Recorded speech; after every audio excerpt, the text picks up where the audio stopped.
Greetings again from Southern California. My name is Joe Simpson Jr. I'm a volunteer wrangler for WordPress Accessibility Day. I'm also a WordCamp, WordPress Meetup, and WordCamp community organizer, as well as an accessibility advocate.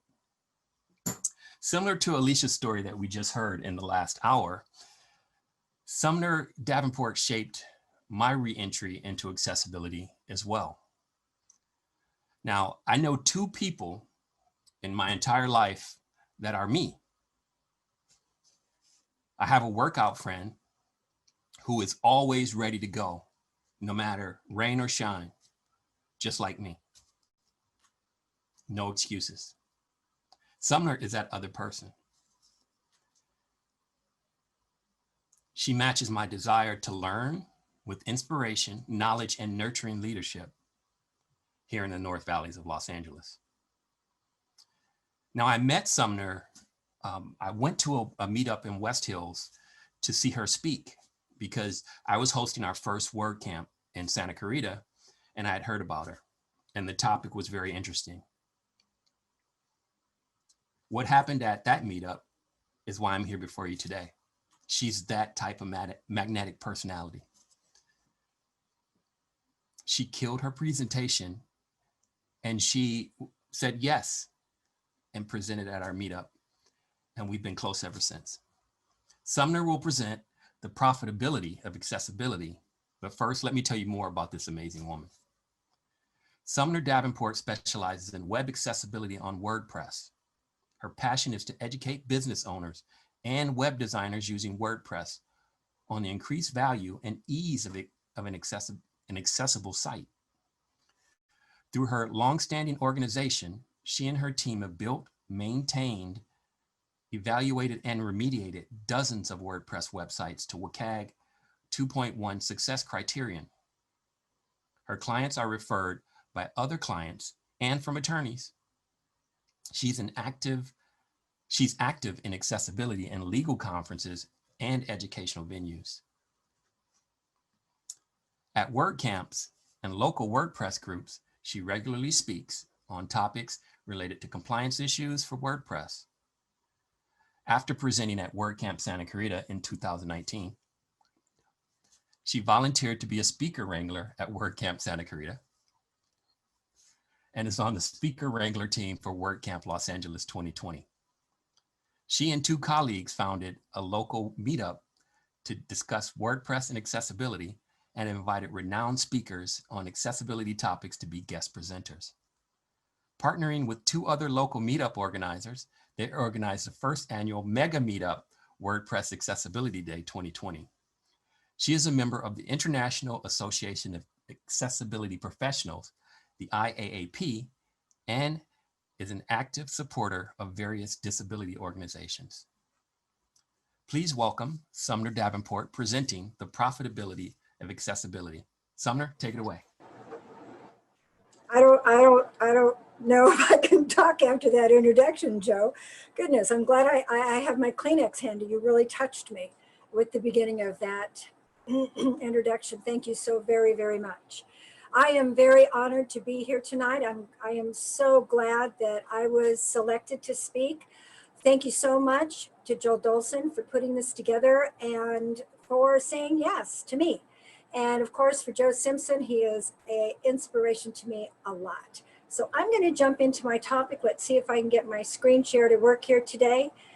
If there's any problem hearing me, if you have any problem with my screen, make sure that you make a comment so that one of the Joes here can let me know. If you have any questions as I go along, please put them in the chat on the stream on YouTube so that Joe can let me know what those are, because I want to be as helpful as I possibly can during the time that we have tonight. So let's see if we can find my PowerPoint. So the topic that I was going to talk about tonight is called the profitability of accessibility. And I feel very honored that last night Joe Simpson took a few minutes to let me do a kind of a test run on this topic. And I made a little bit of an edit. And then today, another associate said, hey, let me hear what you're going to do because I can't be there tonight. So I did. And after hearing what I had to say, she kind of hemmed and hawed and said, I'm not thrilled with the title. And I thought, well, but the title is profitability. The profitability is the degree to which a business or activity yields a profit or a financial gain. Although accessibility, bringing accessibility to all persons is really the right thing to do, it's important, if this is what you're doing professionally, that you can make some money, you can have an income, you can thrive, so you can enjoy it. So yeah, profitability. So I know, I thought about it for a minute, and then she said, I think it's all in the title. I just don't like the title. So based on her input, I changed the title. So tonight, I did not warn Joe Dolson. I already sent in my slides, so I apologize if you are following me on the slides online. This next slide is not part of it, just one. It's now called Show Me the Money, because isn't that what people want to learn? If you, as a web designer, as a business owner, as an agency owner, if you start to put your efforts into including accessibility into all the projects you do for your client, don't you want to know that there's a way that you can get a return on investment on your time and your efforts? Well, I kind of figured that was a better title. And for anybody that knows me, it kind of sounds more like me as well. So tonight we're going to talk about how you can get a return on investment on your time and your efforts with accessibility, and how you can then also have a good way to explain accessibility to your clients so that they also can see the return on investment for bringing accessibility into all of their digital products and their company. So first off, just of course, we all know this, but we're just going to touch on it. But what is accessibility? Accessibility is removing the barriers that prevent people from having access, equal access, whether it's a building, an area, a service that's being provided, a website, an app, any digital product.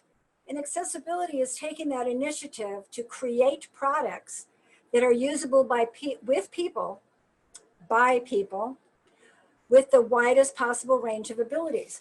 What some people may not know is when you think accessibility first and think about making things accessible to all people, you open so many avenues, so many possibilities, so much creativity and innovation, that accessibility creates good growth in a lot of ways. And I'll touch on some of those tonight. What is web accessibility specifically? We have seen the WA11Y. Sometimes the W is not there, it's just the A11Y. And what that means is that between the A and the Y, there is actually 11 letters that should be in there because it spells out the entire word accessibility. We put the W in there for web. So when you see Wally or Ally, whichever way you want to pronounce this, it's accessibility. It's about people. It's about making a difference. So web accessibility refers to the website that is designed for everyone. We want everyone, regardless of their ability or disability, to have the same ease of access. That's the most important part. It's the user experience that everybody gets to have. So we also have to keep in mind that web accessibility, it actually involves a wide range of disabilities. So many times we hear people talk about only screen readers or blind individuals or somebody needing captions without taking into an understanding that there are far more areas and ranges of disabilities that we need to consider. So then I get people that say this to me all the time, rather sarcastically, they unfortunately do. Is there really a need for web accessibility? I mean, after all, how many people really are disabled? I'm in the United States, so some of the figures and facts that I will present this evening are based on my area. But since this is global, I also am going to show some figures and I'll make comments on some other countries as well, because accessibility is international. In the United States, 25.6% of adults in the United States have some type of disability. And that number fluctuates because there are disabilities that individuals are born with. There are disabilities that people suddenly get because of an accident or an illness or surgery. There's disabilities that come with age. So that number is not just 25.6%. It's really a fluctuating number that could affect every single one of us. Around the world, there are more than 1 billion people living with some form of disability. So when someone says, is there really a need for web accessibility? Is there really people that need it? I kind of think there is. I kind of think that it's important that we take a look at what I know to be an invisible segment of our society. When I ask people why their site is not accessible or why they don't consider accessibility, they don't think they have ever seen or know anybody but maybe that guy that just passed them in the hallway that might have a disability. They don't consider how many people they're overlooking. It's an invisible segment of our society that we need to bring visible. And it's not them versus us. It's not one group versus another. It's all of us. It's all of us collectively that make up this group. People with disabilities are in a community that makes up a whole lot more than just the single individual, because it's their families, their communities, their friends, the people that they do business with, the people that they interact with. It's a very powerful consumer base. And if a company has a website and they're not accessible, they're missing out on this very powerful base. So then the next question comes up, is there really a problem? I mean, after all, how big a problem, if there is one, how big is it? So for those of you that are familiar, there's a company, WebAIM, and every year they do an audit on the homepage only of 1 million sites. And for 2019, actually I correct myself, February of 2020, they did their million sites evaluation. And what showed up was 98.1% of all the sites they tested had errors, had barriers to people with disabilities. 98.1% of the sites they tested out of 1 million, less than 2% were fully accessible. And I've put on the screen that big number because I want people to see that number. I want it to be important. I want to let it be known that there is an opportunity for us as web designers to make a difference. It's a huge opportunity. And the source link to that is at the bottom of the screen. But are there other problems with the lack of web accessibility? I mean, other than just WebAIM's 1 million report? Absolutely. Because of the lack of web accessibility, we are seeing a drastic increase in web accessibility lawsuits. As Joe mentioned, I work with clients who are referred to me by attorneys. Since COVID started, my phone, my email, people contacting me because they've received demand letters, attorneys contacting me, inquiring about what can be done for their client, it has tripled. I can't handle all of these people. But so far, we're doing a good job at either working with them or referring them out, but that is a huge increase just for me. So this is not going to go away. Whether it's COVID, where people are now, everyone is in their home and relying upon the internet, or whether it's going to be after COVID, when it becomes real obvious that everyone deserves the right to equal access everywhere, including the web. And personally, I appreciate that there's attention being brought to the lack of web accessibility. I just don't care for these trolls at all. So the more that we make websites accessible, the more these trolls is going to make their efforts more difficult. And that's a goal of mine. Here's an interesting piece of information from the report from WebAIM. The top 6 common types of WCAG2 failures on these sites that they tested. Look at this. Low contrast text. 86.3% of pages had low contrast text. Earlier today, there was a presentation about colors and contrast.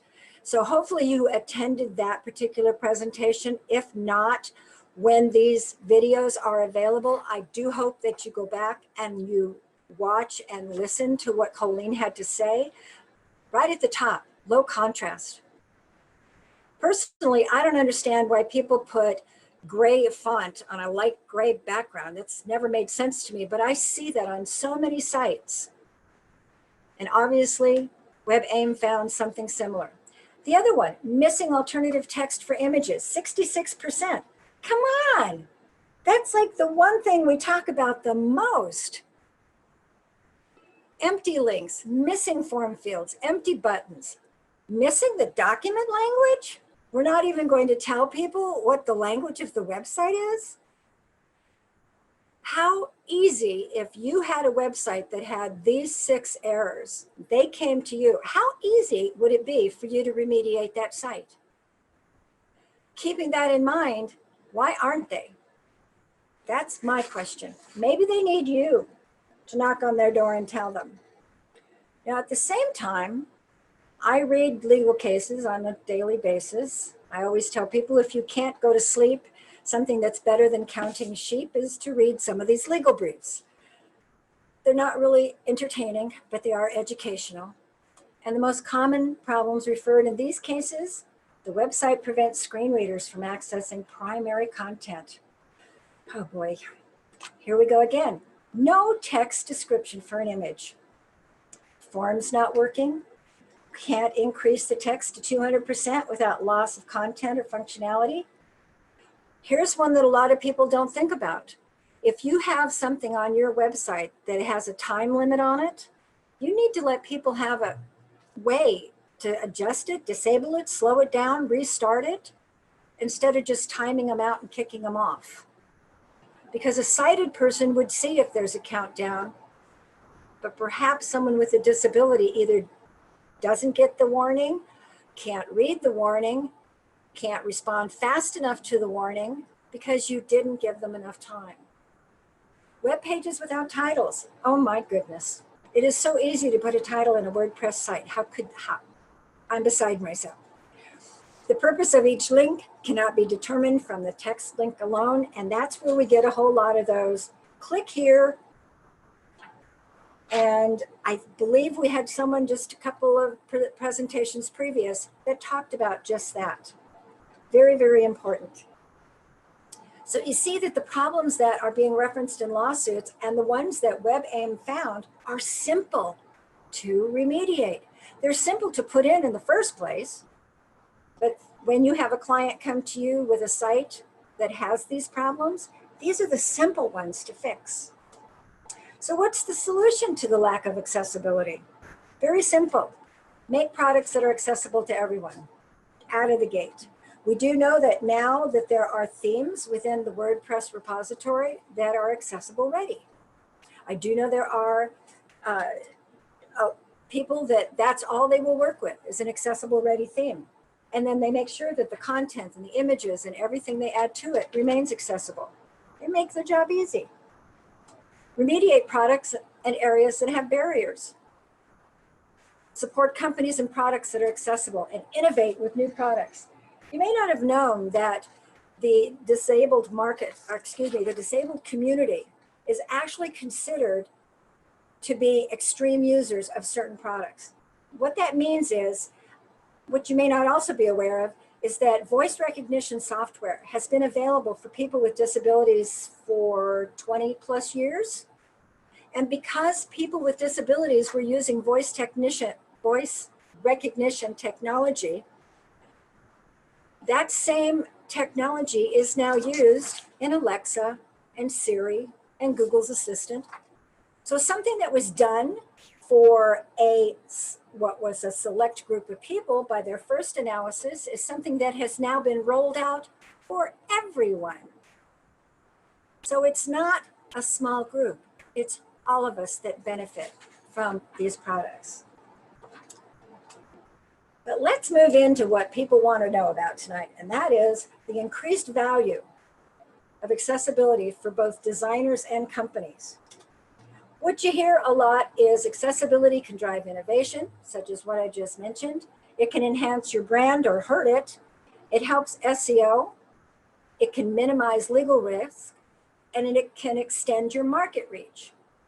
And yet, those 5 points to some people are just vague. Yeah, maybe, but what about me? What can it do for me, for my company? Or what can it do for me? I'm a designer with a small agency. What can it do? So look, I want to remind you, if my slides will progress, this market, 98.1% of the market needs you for your web accessibility knowledge, expertise, to go in there and make a difference. 98%. So when I hear people tell me, well, you know what, my client doesn't want to pay for accessibility, I don't know what to do. 98% of the marketplace needs you. So if that client doesn't want to be inclusive and bring accessibility in, and you have done your best to educate them, maybe you need to turn your attention to somebody who will appreciate you and your skills and your commitment and your dedication. Just saying. But then we come back to, well, what can I charge? You know, I mean, I don't know. How can I mark this up? How do I make a living doing this? When I first had a website made for me, it was in 1996, 97-ish. The person charged me $3,000. I didn't think anything of it at the time other than, whew, that's a lot of money. But I also thought that must be the going rate because I had nothing else to compare it to. But the person that designed my website was not very pleased because I kept asking questions and I wanted this little tweak and just that change and can we do this and let's move that. And he made a statement one day and said, look, I just don't have time for all your questions. If you want answers, go take a class and get the answers for yourself. So I did, and I never had to ask him another question, but I also never had to pay him any more money because I knew how then to do it myself. So trust me, I never say that to clients. But I look back at that, and when I first started working websites myself, I knew I couldn't charge $3,000. I didn't have that much intelligence, expertise, information, experience. Even though I'd just taken a class, I didn't think I could, and I didn't. So I came up with a value calculator. And here's where, if you have a pen or pencil handy, or you take notes on a notepad or something, I'd like you to consider this. When you think about what is your value when you include accessibility into your services, what do you charge for a basic website prior to adding an accessibility to it? Put down that figure. Now I want you to consider your personal value. If you have taken classes on accessibility, put a plus. If you have certificates or degrees, put a plus. If you have any business awards or accolades, whether they're related to accessibility or just because you have integrity and you are a good business person and you take care of your clients, give yourself a plus. If you are a disabled person yourself or someone in your family or a friend that you see often, put a plus. If you have employees that are disabled that work for you, put a plus. If you have an understanding of WCAG, for each level of understanding, put a plus or a big plus. If you are very involved in a particular niche market that you know real well, you know what the market is, what drives them to do what they do in their business, put a plus. My niche market is attorneys. It's been attorneys for the last 10 and a half years. So I know attorneys. I know the legal marketplace. I know what they're allowed to do and what they're not allowed to do when it comes to marketing and advertising. I am always networking with them. So I know that market. If you have a market like that, give yourself a plus. Give yourself a plus for every year that you already have been including accessibility. If you can write code, give yourself a couple of big pluses. And if you often network with other accessibility professionals, give yourself a plus. And then think about what else sets you apart from everyone else. That is a huge plus. When you look at all those pluses, you're going to put a dollar amount to that, not with me tonight, but at a time when you're going to sit down, because this is something that is personal to you. Not what everybody else is charging, but what is your value. When you understand your value, you can explain it to your clients, and that's the important part. So you start with that value. Then you go to something where it requires manual efforts. This is an excerpt, a clipping from one of the checklists that we use in my office, and it's a spreadsheet that has on the left column whatever action that we need to take in order to remediate a site. Who's going to do that? Is that person someone that works internal in my company, or do we have to outsource? And what is the cost? Every person that works on a project, if they're internal, they have either a salary or a negotiated amount that they are paid. If we outsource it, we are paying whatever they tell us is their value to do that for us. We go down the list and we make sure that we cover all our bases. We do test everything on JAWS and NVDA by a native user of that.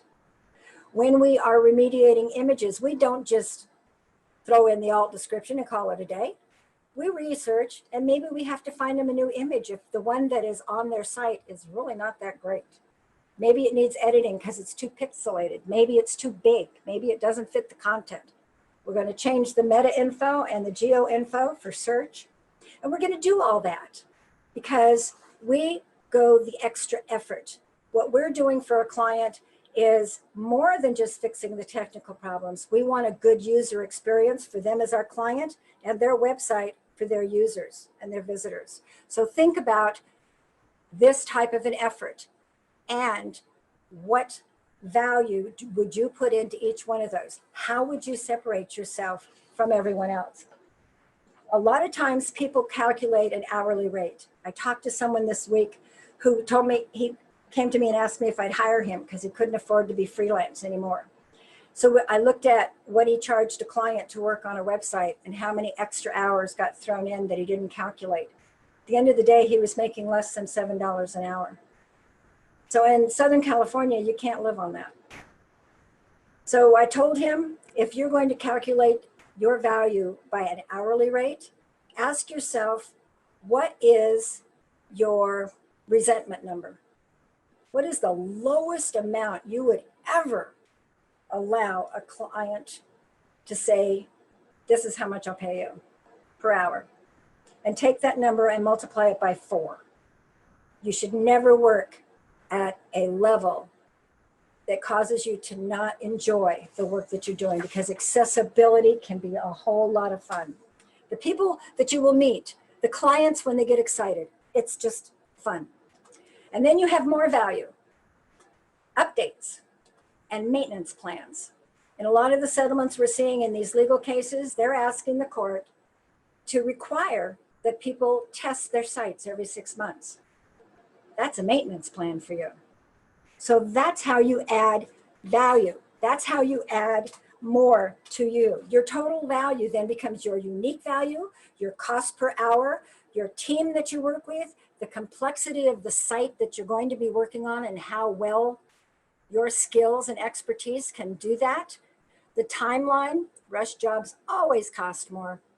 And future offerings, your updates and your maintenance plans. Then you put that into a strategy. When I first started in business in the 80s, a long time ago, I was out in my neighborhood asking businesses, why were they successful and the guy next door wasn't? Why did they continually succeed when people across the street kept going out of business.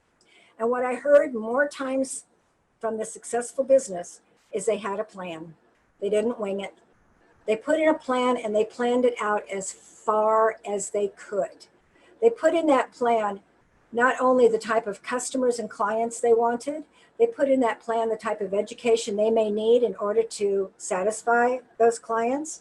They put in that plan what would happen if business really picked up. So many people plan in the minute and worry about something going wrong. But as I said a couple seconds ago, my phone calls and my emails have really exploded in the last few months. Fortunately, I have a list of people that I can call upon, that I'm able to make sure that those contacts and those inquiries are taken care of. Take the information about your value, your expertise, what kind of websites you want to work on and what you want to do, and put it into a plan and follow that plan. Be transparent with your client, but don't be invisible. What we do for our clients is we either work in Basecamp or Asana, we work in Slack and Toggle, and we give our clients reports all the time. They know exactly what we're doing for them, so they don't have to worry. And what we do is we audit their website and we give them a report. And we may audit that website with an automatic tester before we put our hands on it and manually test it, and we will give them that report. But then we make sure that they see the difference it makes with someone who is keyboard only and someone who is screen reader.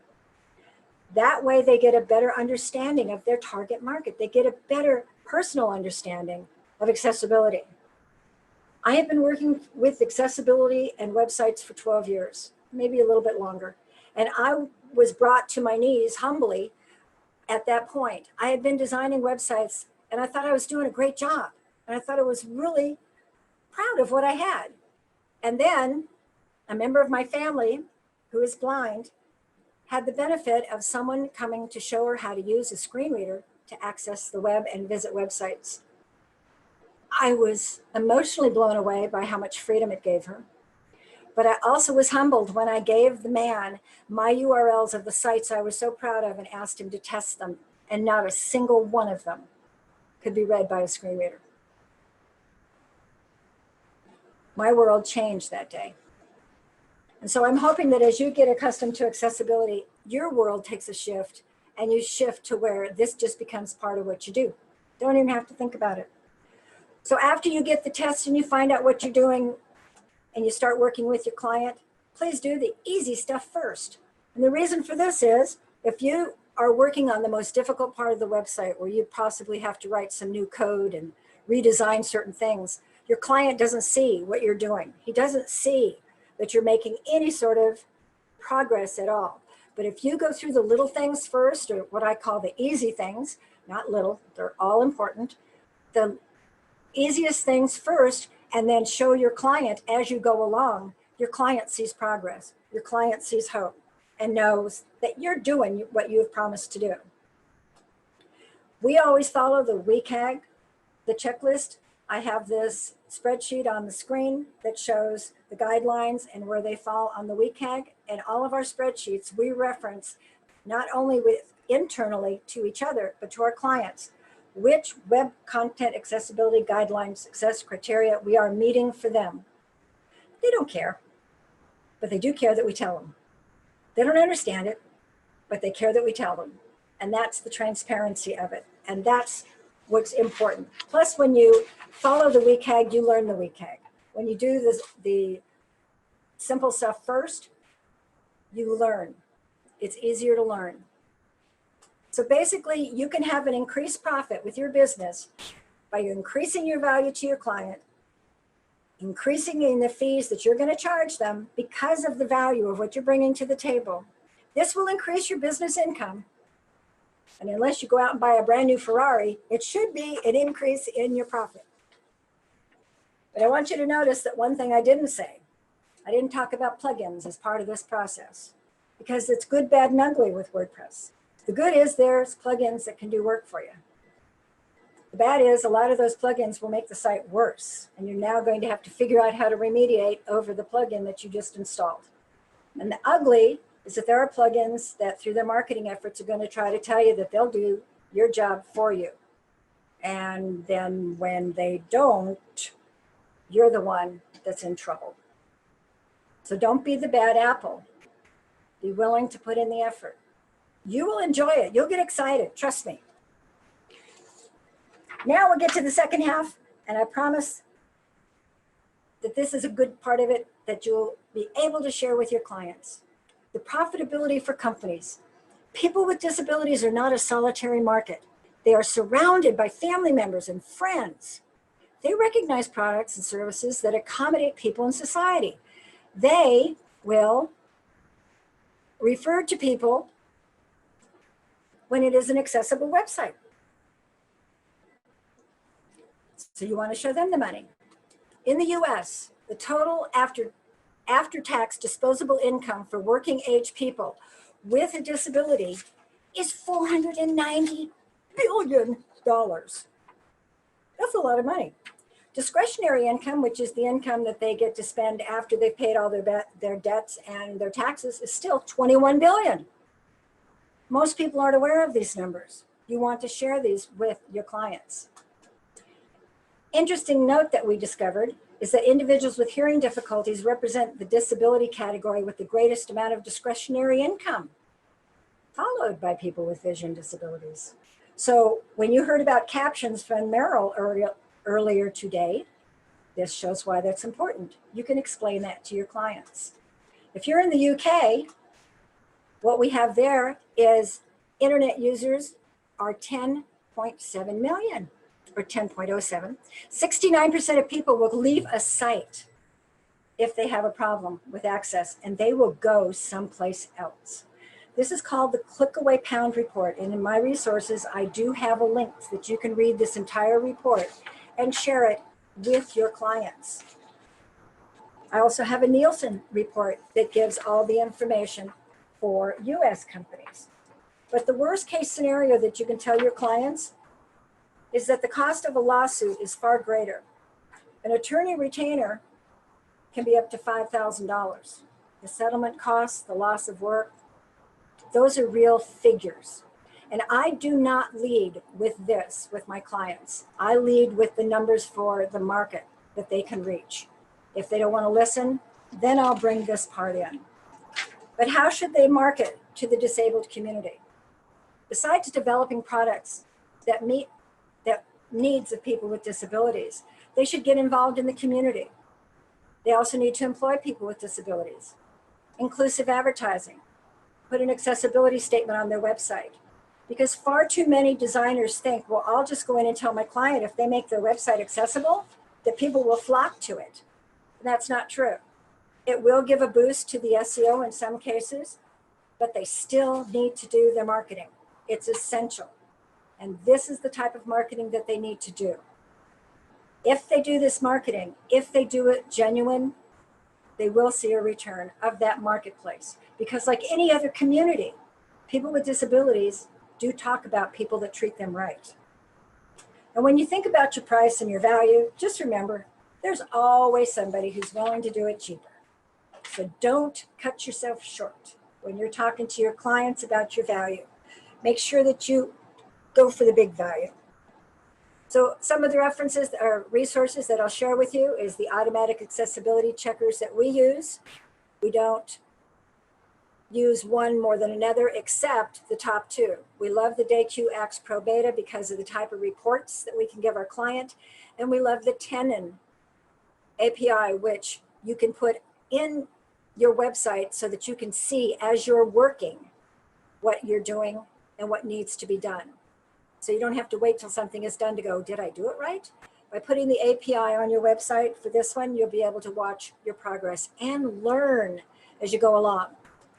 Other resources that I mentioned, these are places where you can learn knowledge. The Web Accessibility Initiative at w3.org has a free course on the introduction to web accessibility. And you can get a certificate for completing that course. And it is a great course. I've done that course. I refer people to that course. It's full of knowledge. Nobility, excellent resource. DayQ, WebAIM, CSUN, University of Illinois, University of Washington.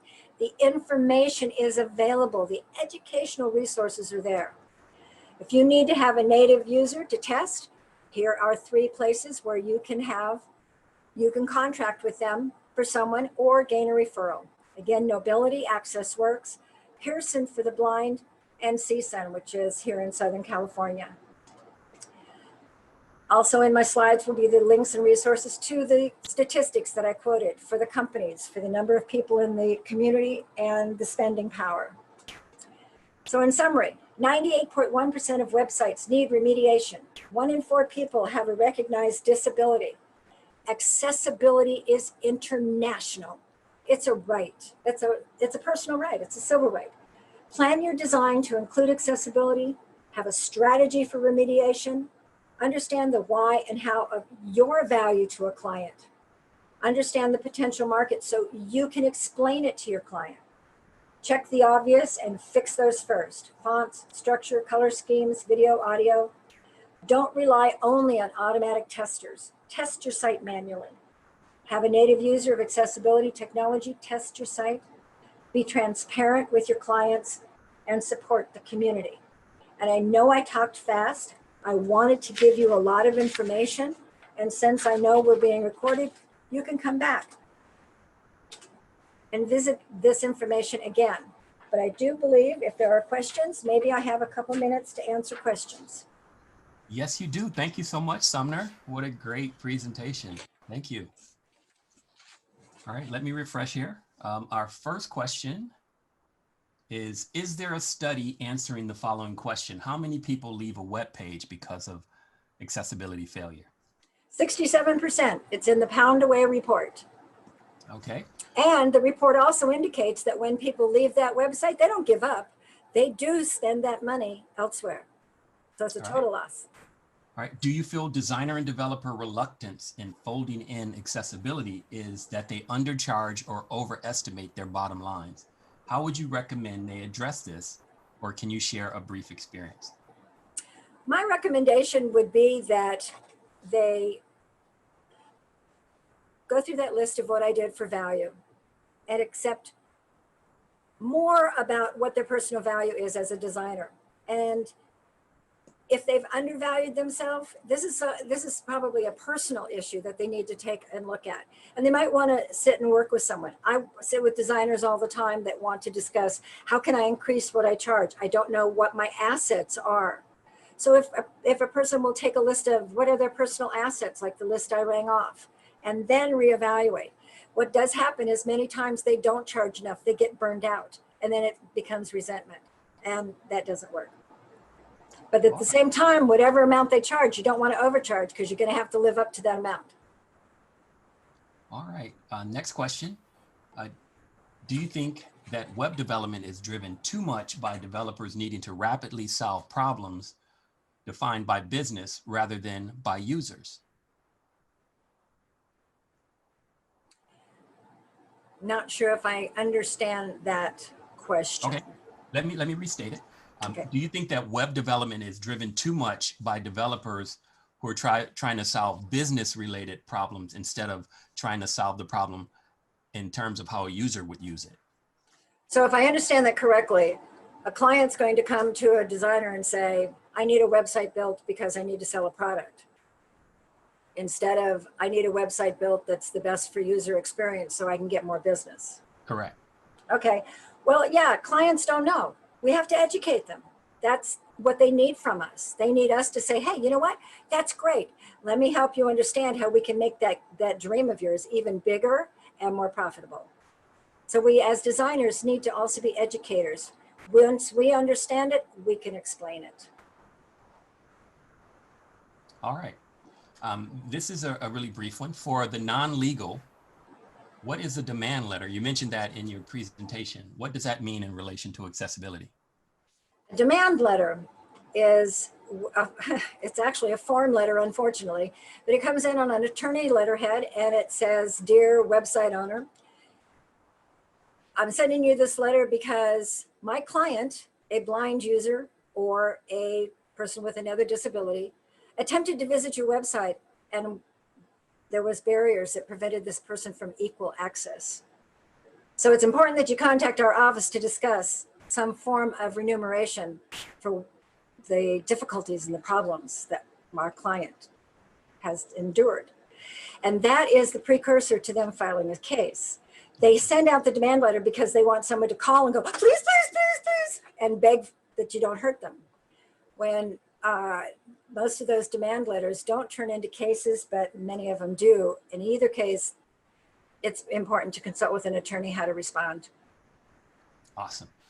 Okay, our final question is, excuse me, if you build a website with accessibility in mind and the same site without it, what do you think the difference in cost would be between the two sites in terms of what you can charge? Yes, that's a difficult question. I'm not sure if well, I don't know that I can answer it, because if I go back to when I was building sites before I knew anything about accessibility, and I know what I charged then versus what I charge now, I don't know how I would back out all my accessibility efforts to try to figure out what that would be. Yeah, I was gonna say, yeah, I was gonna say I wouldn't. I mean, I can't even figure that out. Yeah, that's a difficult question. It reminds me. I used to speak at high schools or go to the school when they had the parents come to work, and there would always be a kid who would say, "How much do you make?" Which is, I mean, it's a random question. I'm not making fun of it, but it's a difficult question to quantify because your value is based on that formula you talked about. Exactly. And too many times I see in forum posts and discussion groups where someone will say, well, okay, I'm going to build a 5-page website for a client. What would you charge? Well, first off, that's not enough information to find out what that price would be. But on the other hand, don't choose somebody else's number. Your value and their value are totally different. And I really believe that when we get into that thinking pattern where we say, what is it I'm bringing to the table here? And be real clear of what I'm bringing to the table has a big value to this client because no one else is bringing this same value. And I'm going to make a difference to this client and their website and the user experience that no one else is going to do because they're not me. Awesome. And it's not ego, it's confidence. Great. Well, thanks again, Sumner. What are you up to in the next few weeks, or what can we look forward to hearing from you with? Well, I've got a lot of speaking engagements, it seems, since we're not traveling the country or the world right now, everybody's on Zoom. So I have a lot of that, and we're planning for a next meetup that's coming up that we're going to do another hands-on. We have the WordCamp Los Angeles that's coming up in a couple of weeks. So there's a lot still going on. Awesome. Well, thanks again for sharing with this incredible international audience, and I know we appreciate it. For people that want to, I'm sorry, I didn't mean to interrupt, Joe, but for people that want to follow me, I'm Sumner Davenport on Twitter. I'm Sumner Davenport on LinkedIn, or please go to the meetup and look for the WordPress San Fernando Valley. And since we're on Zoom, you can come in from anywhere in the globe and participate and contribute, and let's all learn together. How can I be so rude and not let you lead on that? All right, thanks again, Sumner. Thank you, Joe. All right, I'd personally like to thank Joe Dolson for his leadership. I'd like to thank my moderators, Zolt Edelini and Dinang Aprius Nur Fadila, and all the volunteers and organizers who made this incredible event possible. As it continues on, make sure you check in for our next presentation, who's going to be hosted by Robert Remedios. He'll introduce our next talk called Gutenberg Accessibility, a Screen Reader User's Perspective, with Rajan Havindra Satish at 5 o'clock UTC on this same channel. See you there, and we'll be back after a short break.